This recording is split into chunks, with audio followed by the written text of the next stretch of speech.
Today is Wednesday, and it seems to be always fried chicken day in my life. This chicken is in, I don't know what kind of brine. I don't remember. This is actually, I used this brine twice, only because we had caught chicken on sale here. It was 39 cents a pound. So when I say we got chicken, and more chicken, you guys are going to probably get sick of the many different ways that I'm probably going to cook this chicken. But when you've got enough chicken to feed an army, it's going to be a lot of chicken. But anyway, this chicken is fried. It's going to be fried. And I'm taking it out of the brine now to kind of let it dry. I'm going to pat it dry a little bit, but not too much, just because there wasn't a lot of salt in this brine. And I'm going to do a single bread, and I'm just going to toss it straight in the flour and into the fryer. So I'm just going to season this and let the seasoning adhere to the chicken a wee bit. And I'm actually going to get rid of this brine. And I actually got a question about brining chicken or just brining in general. So remind me later to do a demo on brining for you guys. I promise I will do that. This chicken tonight is seasoned with a little onion, garlic, paprika, lemon pepper, orange peel, the turmeric, some other stuff. But nothing green and herby, because again, once some of those green herby things are going to hit the grease, they're going to burn.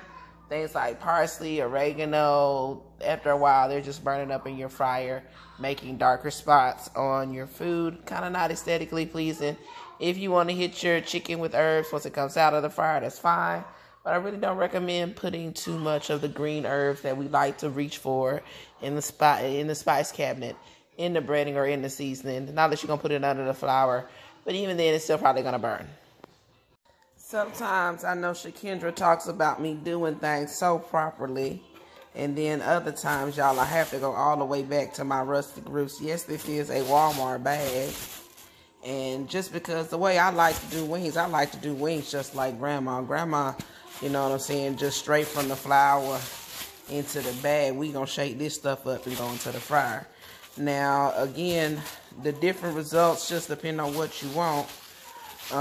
What you're looking for. If you want a KFC style wing where the breading is a little soft, after you get them out of the fryer, put them in the oven and just let them brown up a little bit. But then that oven is going to do a little something different with it. And normally, I'm the only reason why I'm not shaking this is because I'm talking to y'all. Believe me, I'm gonna probably shake the hell out of this bag in a second. But I think that's enough too. I don't want to overcrowd the bag.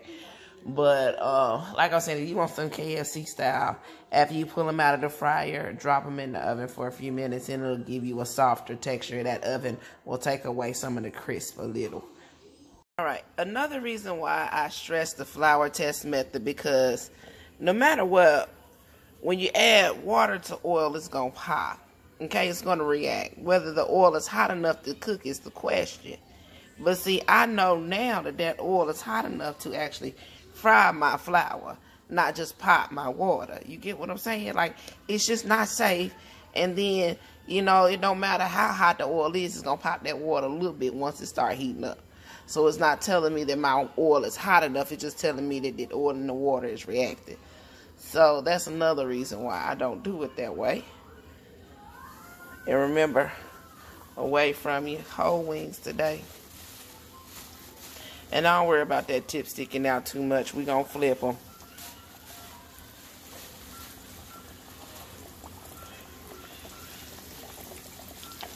It's Wednesday. Fried chicken. Alright, this is the first batch coming on out.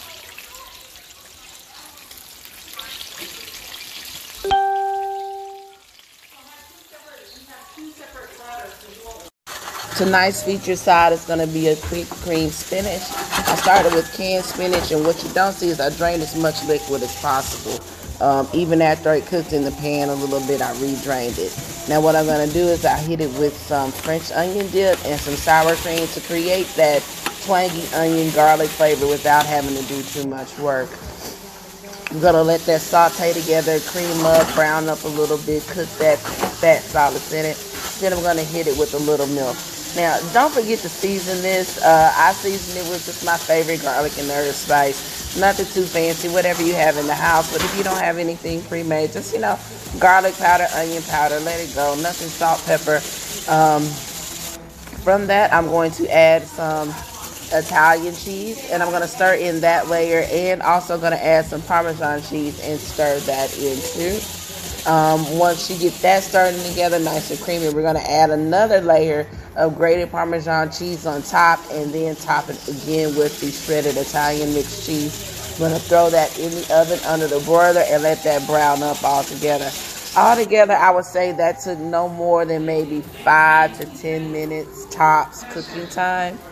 And quick, easy, flavorful cream.